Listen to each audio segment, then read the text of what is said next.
Everybody, back with you, Jersey First TV, Elizabeth Nader, welcoming to the show of Save Jersey, Matt Rooney, and Jersey First, of course, Rosemary Becchi. Guys, welcome back.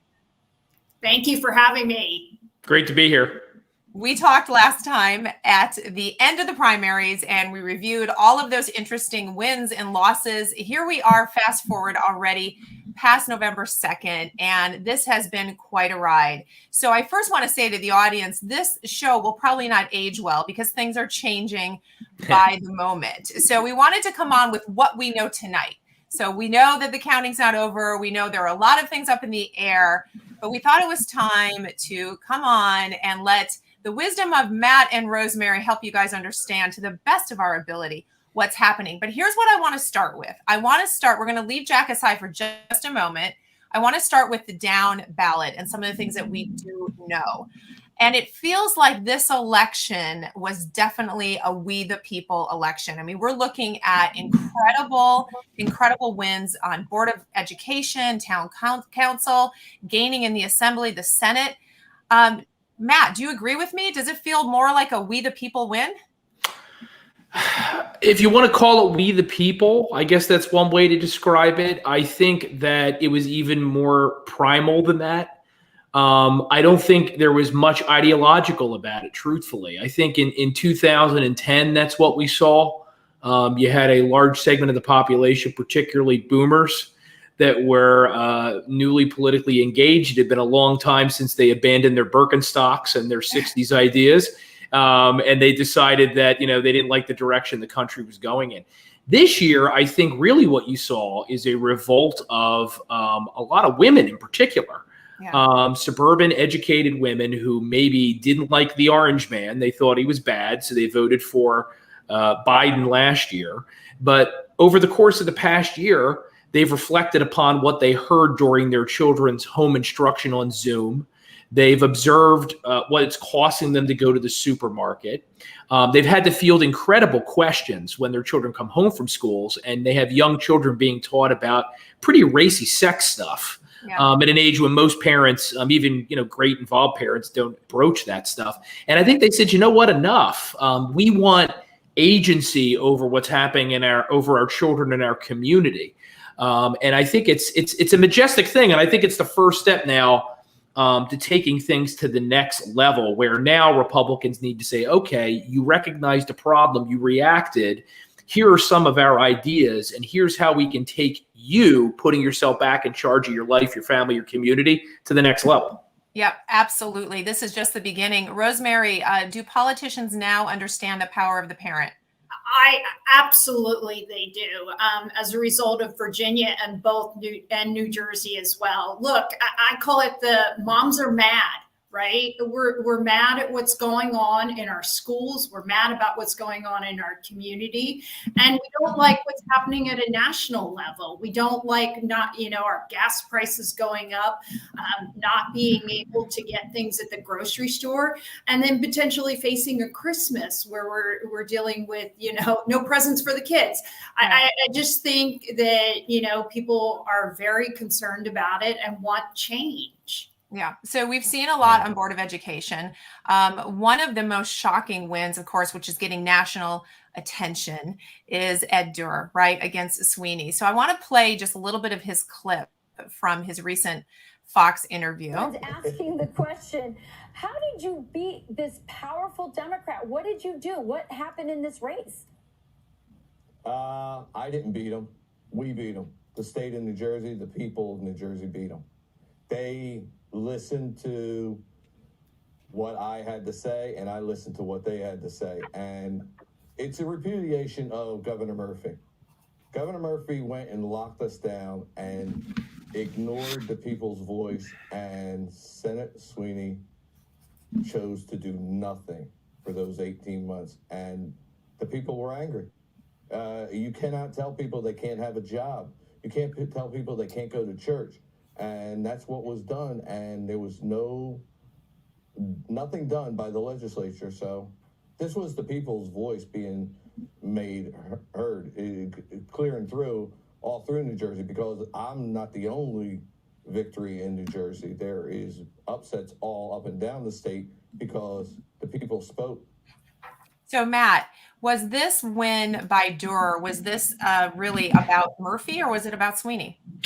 I think it was about both, not to give you a classic non-answer, but seriously, I think it was about people in Steve Sweeney's district being fed up with his failure to stand up to Phil Murphy. Prior to the pandemic, Steve Sweeney and the South Jersey machine that he used to be a part of routinely pick fights with Governor Murphy, but it was always over self-interested things. Like, for example, EDA cash, right? Things that power politicians care about, but doesn't necessarily affect average people other than the fact that we have to pay for it. As soon as the pandemic came along, Sweeney made a political calculation that Murphy's popular right now. I don't want to wade into these thorny issues. I want to be governor myself in 2025. I'm going to step back and just rubber stamp everything this governor does. And I think that he paid a very steep political price for it the other night. And I think it's fantastic because ultimately this race is everything that democracy should be. The left loves to talk about democracy. They have such reverence for it when they feel like it's working for them. But in this case, we have a man who didn't even spend $200 on his campaign, that dethroned one of the most powerful politicians in modern New Jersey history. If you don't appreciate that, then you're not serious about your reverence for our system. Absolutely. I mean, you talk about blue collar. I mean, truck driver, everything that the Democrats used to say they were about. And now, not so much. Now, this is the Republican win. We didn't just have a truck driver. We had electricians winning. We are now changing, really, our party in Trenton, and who is representing us is really more what the Dems used to say. So, Rosemary, now Sweeney gone.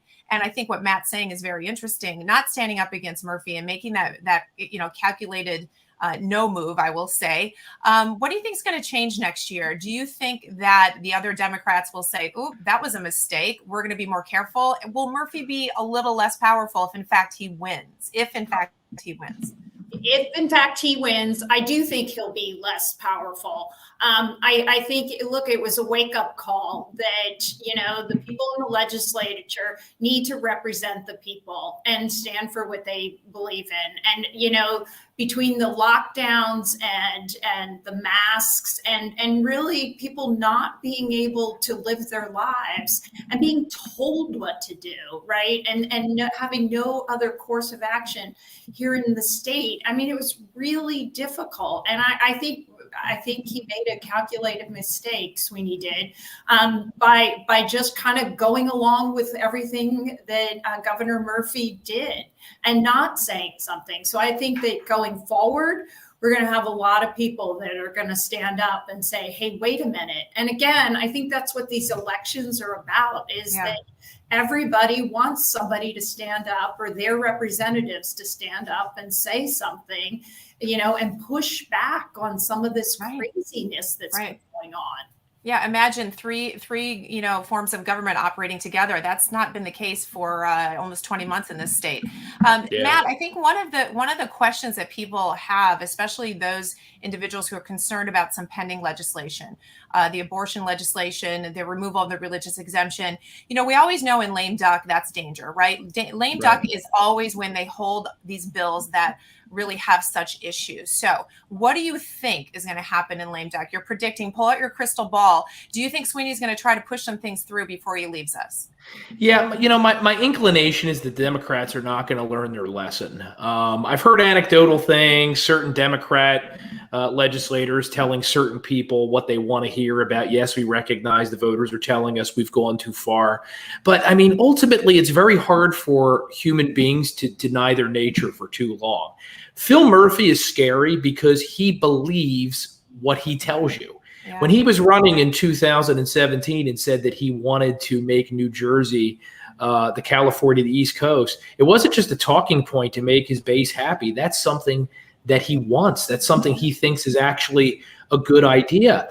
And I think especially after, and this is something that I think has been underanalyzed so far, especially after what happened on Tuesday, the New Jersey Democrat Party, despite taking lumps for being so crazy far left, they have now become more far left, because even though by historic standards, it makes me laugh to even say it, some of these South Jersey politicians on the left that just lost, they were the moderate ones. Oh, boy. Steve Sweeney was a moderate by the standards of the New Jersey Democrat Party in 2021. So, anything's possible. But if you made me guess, Elizabeth, I would say that they're probably going to stay the course. And I think stir the hornet's nest even more so heading into the midterms next year. So if you're a Republican thinking about running in 2022, the water just got even warmer. Yeah, absolutely. That's a very good way to say it. Rosemary, we've got to talk about another win that Jersey First was really involved in looking at, and that's in Montclair. Montclair forever has not had Board of Education elections. Actually, no elections. You don't choose your Board of Education members. The governor, the mayor actually nominated them, which is kind of shocking, but that's what they've had. They put a question out there, referendum to change that, and they won. Tell us about that. Yeah, and it's just an incredible victory, and in of all places, Montclair, New Jersey, right?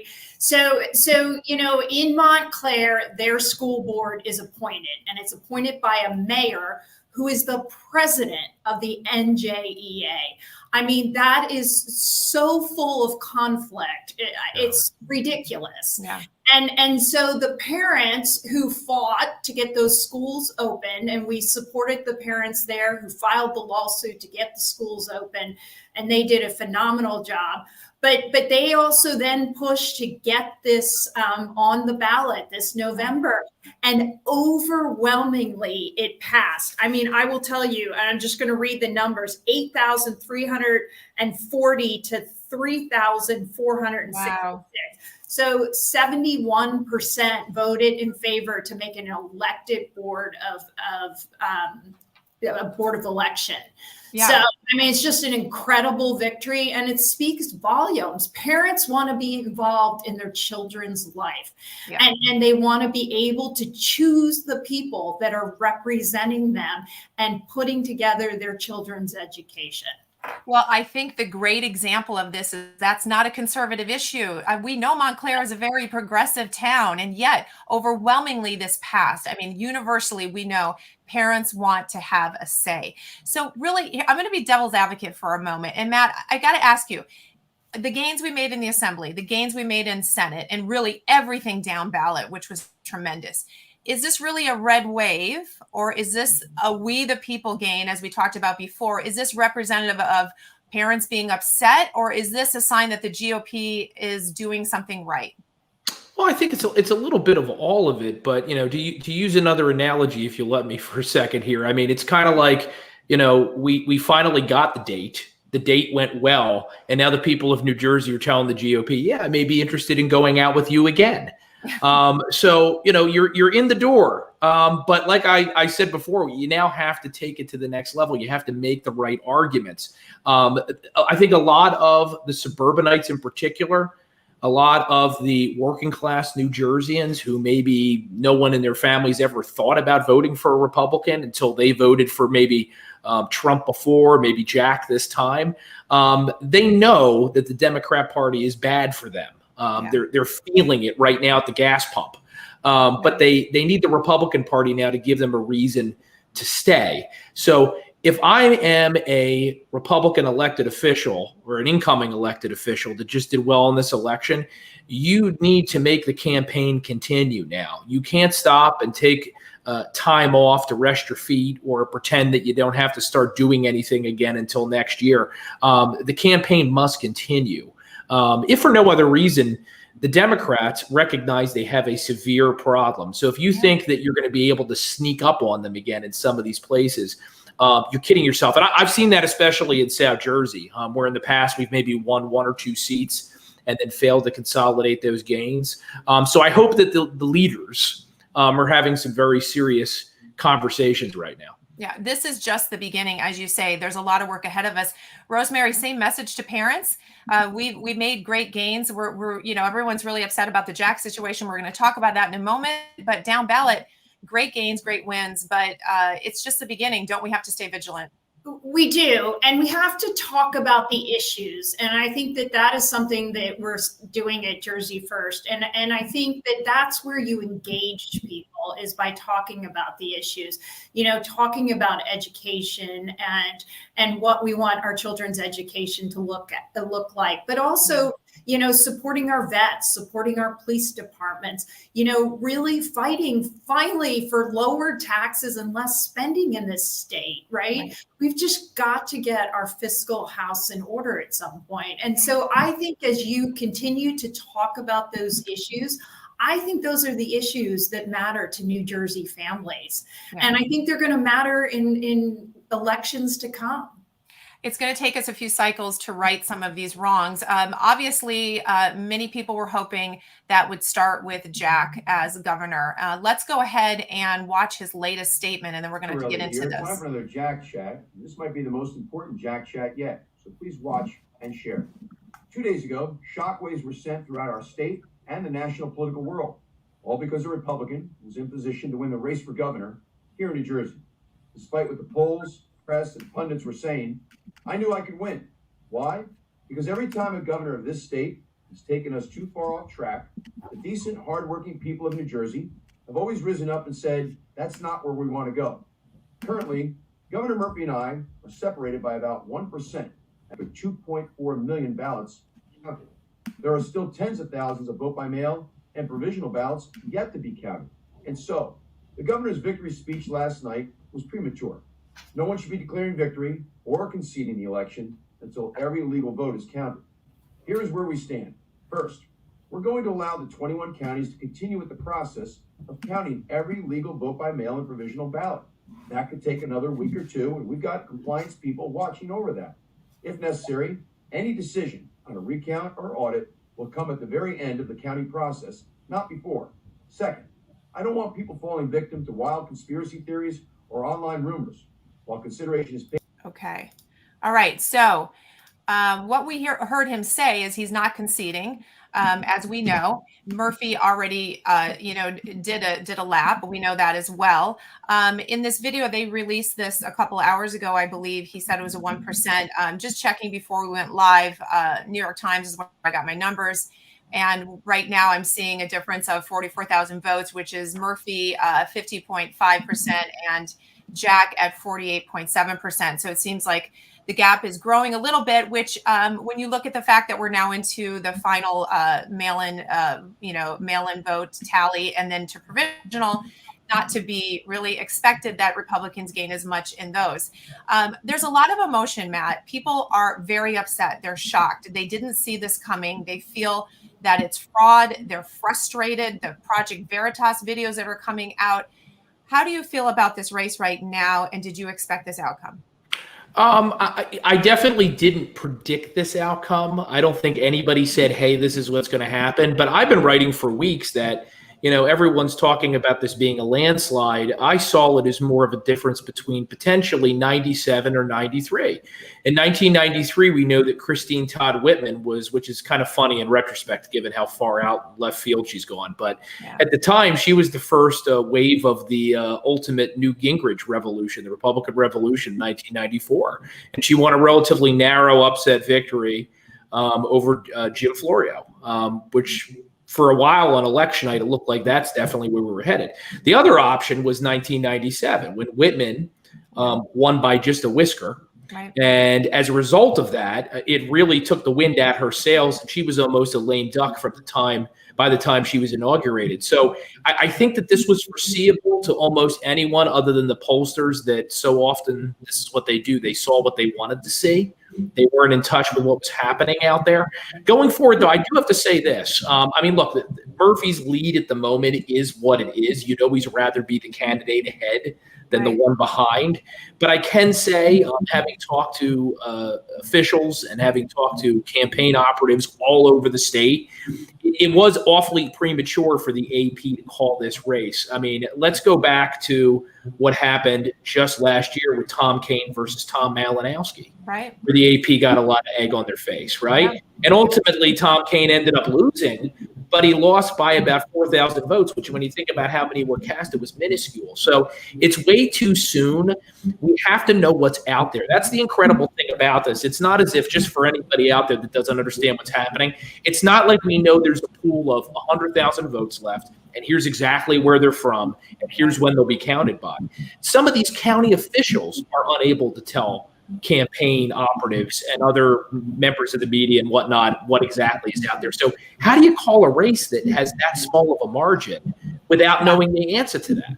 Right, right. And that's a frustration, right? And that brings me nicely, Rosemary, to bring you into this, because having gone through this recently in your congressional run, and I just heard word today that in Essex County, your favorite county, Rosemary, that 30 machines are still locked up at a high school there, haven't even been counted yet or brought back in. So, Rosemary, let's talk about Essex County as an example, how frustrating that experience was for you. And as Matt says, we don't even have a way to find out from them what's really left. So, educate us on what goes on in Essex County. Yeah, it's just incredibly frustrating.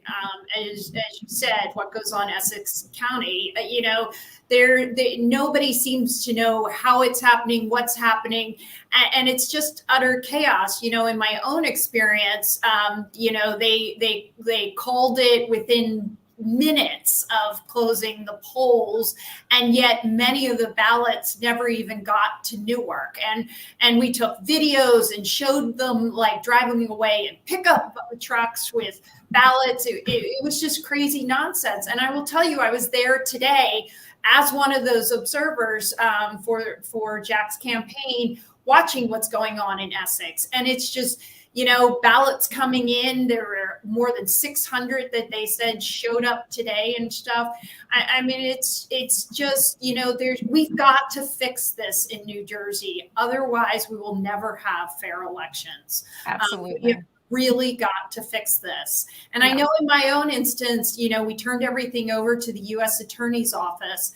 And I think Jack is right that we've got to play this process out. We've got to let the counties finish, reporting everything. And then we've got to look at it and look at what's done, because, there are questions of what's really going on and were the ballots always secure? That was certainly something I saw in my election. Obviously, when people are driving away in pickup trucks with ballots and it's not secured, somebody needs to be doing something about that. So, well, there's a lot of motion tied to this, and people want every legal vote counted. And you're right, there's a lot that we don't know. We can't just assume that everything coming in is going to go one way. Fresh off of last election, 2020, this is pretty difficult on a lot of people. Matt, here's something that feels strange. So many people were engaged this year in watching the returns on Tuesday.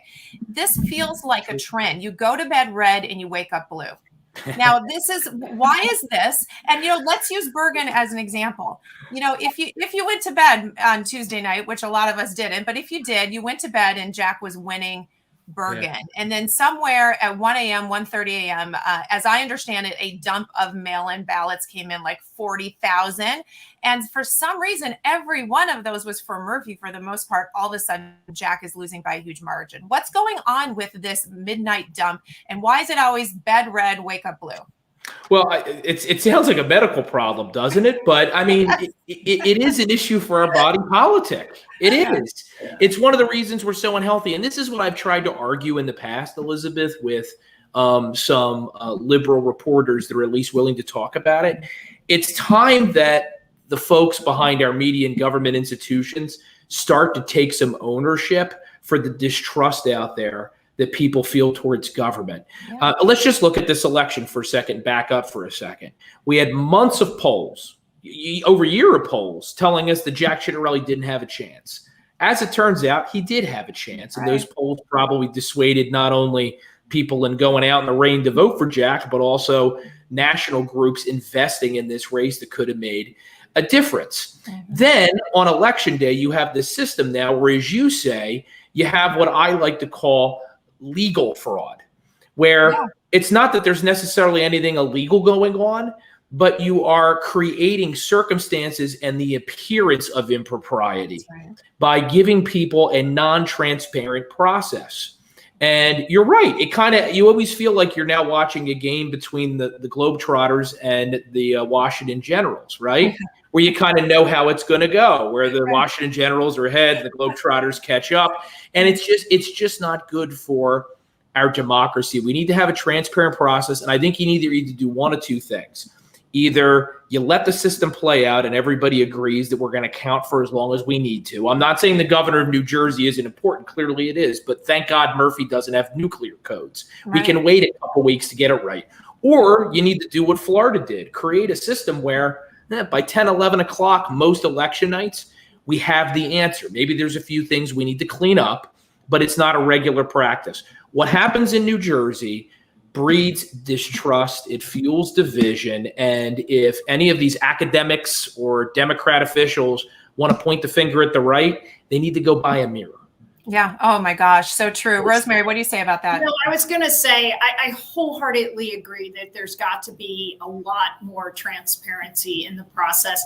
I mean, I will tell you, when I tried to go vote early, there was utter chaos, and I actually ended up getting turned away and not able to vote. And I ended up going home and voting and putting it in the box. But I can't imagine how many people got turned away. And nobody seemed to know how the process was supposed to work and who was supposed to vote provisional, who wasn't. And there was just mass confusion in Essex County. And I think it's part of the process. And my husband and I were standing there with the brochure and we were like, well, that's not what this says. Yeah. And yet nobody seemed to know what they were supposed to be telling folks. There was just to interject real quick there, back to our prior discussion. That's part of the reason why it's too soon to call this race. Yes. Because there are tons of Rosemarys. I know some that either went home and then did the absentee ballot, or they had to vote provisional. Right. And normally there's not that many of them. This year, there could be thousands upon thousands, and we still don't have an answer to that question. And unlike many years, I think that they could disproportionately break to Jack. So part of what we need to figure out over the next couple of days is what is the margin at the end of the VBM vote, which is skewing Murphy, and then could Jack overcome it with these provisionals? Absolutely. And you know what? This is all part of the story. There was a lot of chaos that morning. If you were paying attention, you saw a lot of reports of people being turned away because the Wi-Fi wasn't working, or they put their name into the electronic poll book, which is new this year, and they said, you already voted. Well, they didn't already vote. We have people that went into the new ES&S machines, which were the touch screens, and they couldn't touch the screen. It wasn't working. So we're hearing a lot of, and it's not rumor, these are basic things that were going on. And then of course we saw the Project Veritas video in Essex, of all places, of course, of someone who was not a citizen being allowed to vote. And basically what they said to this individual was, we're going to let you do it. They'll figure it out later. So that was a little bit of a mess. It seemed to get ironed out somewhat throughout the day. But then we have, of course, the vote by mail. Now, they have until Monday, I believe it is, to count those. Then they'll count provisionals. So, Matt, I have a question for you about this vote by mail. This seems to be the big swing. It seems as though, like you said, it's not fraud always, but it seems a little tricky. We know that the Democrats put big money behind sending out these applications pre-printed, pre-filled out to get people to vote by mail. When are the Republicans going to understand that if we want to win at this game, we've got to play this game? Well, that's a really good question, but I'll give you one angle of it. I think part of the reason why it's hard for Republicans to even begin this game is because Republican voters don't behave the same way that Democrat voters do. It's just the truth. Our voters are generally more reliable. Yeah. Democrats have large groups of what we call in the biz low propensity voters. They'll come out and they'll bullet vote for the president every 4 years, but they're not necessarily taking an interest in legislative elections, things that aren't sexy and don't get a lot of media coverage. What the Democrats have brilliantly done is used, in particular, the pandemic, because never let a good crisis go to waste, right? Hat tip Rahm Emanuel. They now have a way to get their low propensity voters to the polls almost every year, which is contributing to this, go to bed red, wake up blue phenomenon that you very well articulated. So, I mean, I do think Republicans need to get a lot better at it. But to some extent, I think that the better approach is going to be for Republicans to attack the premise of it.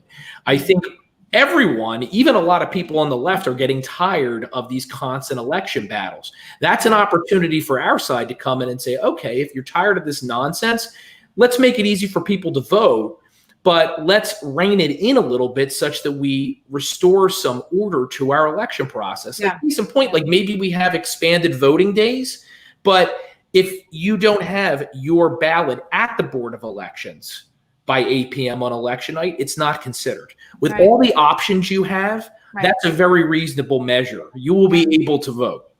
We have made everything more complicated using technology that's supposed to make things less complicated, and so many avenues and so many opportunity really for fraud. And we don't know what fraud there was. Nothing has been uncovered yet in any great degree. But Rosemary, the mail-in ballots, which of course brilliantly last year were, put upon all of us, is this not a great way for someone to really influence an election? Isn't that kind of a Trojan horse?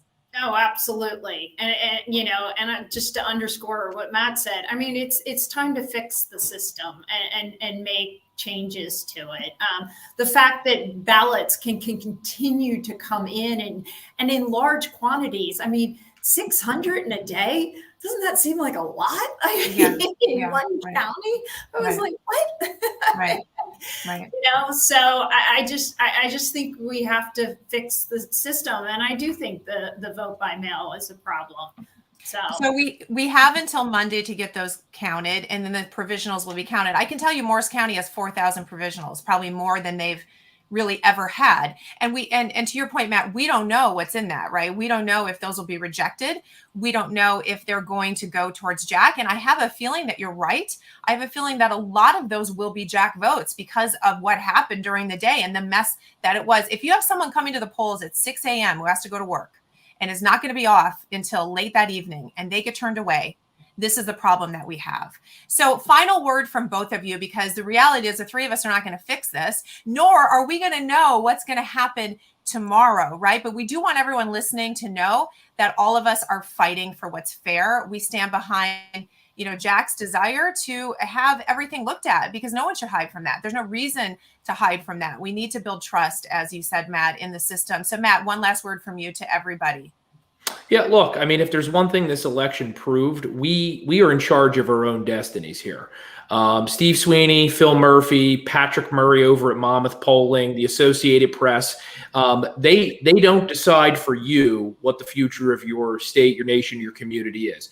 That's within your power. And I think this election, if nothing else, hopefully it reminded us of that, and we need to carry it forward. And I know that myself and Elizabeth and Rosemary, we're all going to continue to use our little soapboxes to do that. But we got to amplify it, folks. So if you're listening to this and you've been on the sidelines up until now, you need to take your involvement to the next level in 2022, 2023, and beyond. Absolutely. Rosemary, we all need to stay together on this issue. Oh, absolutely. Look, I think Election Day was a great day for New Jersey. We elected some wonderful people. We've got 6 more women in the legislature, which I think is phenomenal. And I think that, it really illustrated that people want to stand up and be heard, and that they don't want somebody telling them what to do and how to do it and how to raise their children. Yeah. And I think that is absolutely clear. We saw it, early on when the governor put out the mask mandate and stuff. We had 1,400 families in 24 hours reach out to us and ask to be a part of the lawsuit. And people were frustrated because they felt like they weren't being heard. And I think this election was about being heard. And I think that, we've got to continue to talk about the issues, and we've got to continue to make sure that people are heard and that they vote. Yeah. Well, we're not done being heard. And not only do we have many cycles left and we need to change this, but right now we need to demand that this all be looked into. We deserve fair elections and we deserve transparency. Guys, thank you so much for coming on. We'll all be watching to see what happens in the next week or so and praying that the state gets it right. Thanks, guys. Thank you, Matt. Thank you, Rosemary. Thank you. All right, guys, audience, we will see you guys next week. Have a great evening.